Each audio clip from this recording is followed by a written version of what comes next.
Okay, this video is a bit different than usual. I am not gonna try to show gameplay for League of Legends. I'm just gonna try to highlight the game I think you should play and what to expect from it.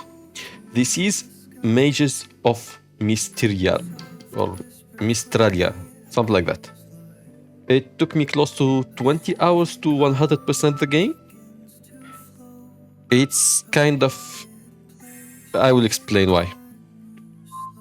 So, in this game mode, in this game at least, it's not about the story. The story you can completely ignore it, to be honest. I did it. So, this game is a puzzle game. The way to get new power-ups is to solve puzzles in specific order using the magic system. And here is the power of this game. So, the magic system is most probably the best magic system I put in this channel so far, and for a good reason. So, ignore these that I have. At the start of the game, you start with 4 types of magic. 10 and 10. So, left click allow you to hit anything close by.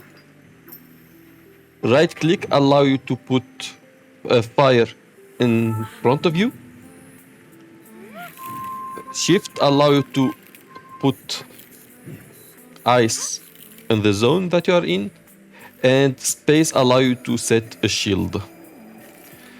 Afterward, the more you play, the more puzzles you resolve, and the more bosses you beat, stuff like that, you get extra effects.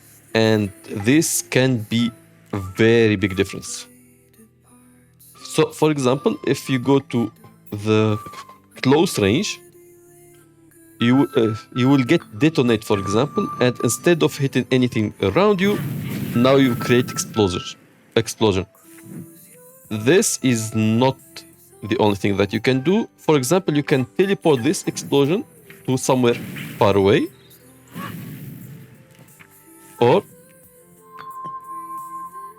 you can allow it to be channeled.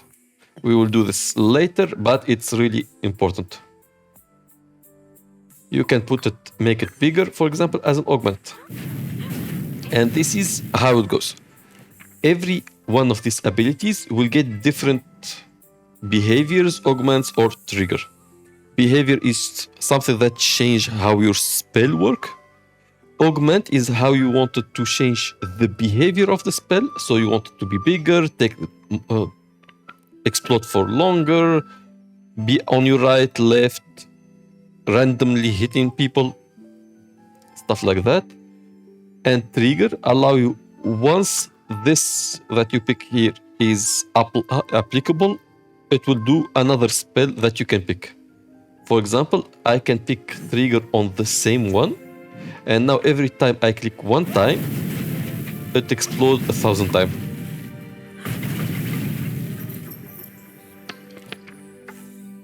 For Actus, which is what we use to put the fireball, we can, for example, put move on it, and now we can throw the fireball away. And if this is not enough, you can also change what type of nature you are using. For example, fire, lightning, ice, or earth. You can put it as homing, teleport it somewhere else instead of moving it, bounce, which means when you hit something... it's not working. Okay. Bad example. Let's go here. So, it will bounce multiple times until it go out of the map. You can, for example, put it as right here with movement, which means it will go around the corner, or you can put it right here, and instead it will go right before moving. So where you put anything that you have, change how it will behave. You can put, for example, impact when it hits something, it will execute it. You can duplicate it, which means it will throw more than one fireball. Or you can at once, mean you can use more than one spell with one click. Which is nice. You can make it come from up. So it can ignore the first enemy and hit the one in the back line.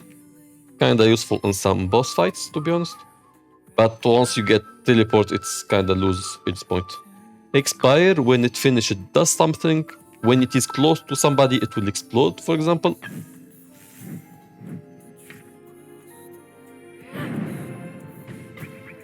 Okay, for some reason in the game, they are not the target are not counted for this. For which this is my favorite one. If we use the same logic, so instead of putting one ice in front of us, we can make a path, so it will go a long way, or we can make it rain, which will make a rock fall out on top of the enemy. If we use the triggers, like at once, periodic, something like that, and we can channel more than one, then you can make it rain all the elements, and it's honestly kind of cost effective for mana. Or the shield, instead of, for example, if you have a shield, you can use move on it, and now instead of shielding you, you are able to move yourself. Because it's not actually for shielding, it is for something that apply to you. Same thing for here. For example, if you put time, the dash is faster. You can put impact after you run. You can also put duplicate. And when you use your space, you put something in front of you which can block the enemy attacks. Or you can use homing on top of the duplicate, so it now target enemy toward it. Or you can take it one step further and you go inverse on the homing.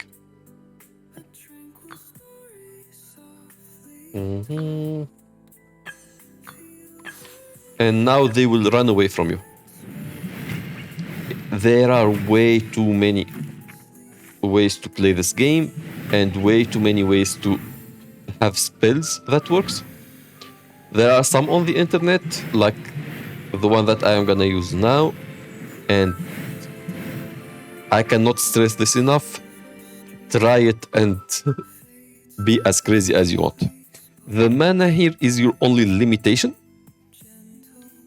but there are a few ways to get more mana, and be smart about how to use it. For example,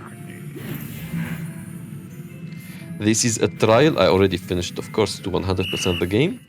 But for example, I can create this one that once it hits an enemy, it will jump toward all of them. Fire allow me to burn enemy. Ice allow me to freeze them. Earth allow me to stagger them. And lightning allow me to hit everybody next to them.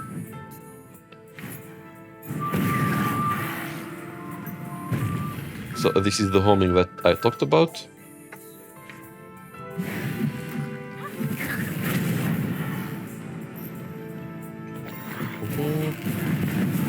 There are also some elemental matchup. For example, these are using lightning focus, which means when I use lightning on them, it does not work.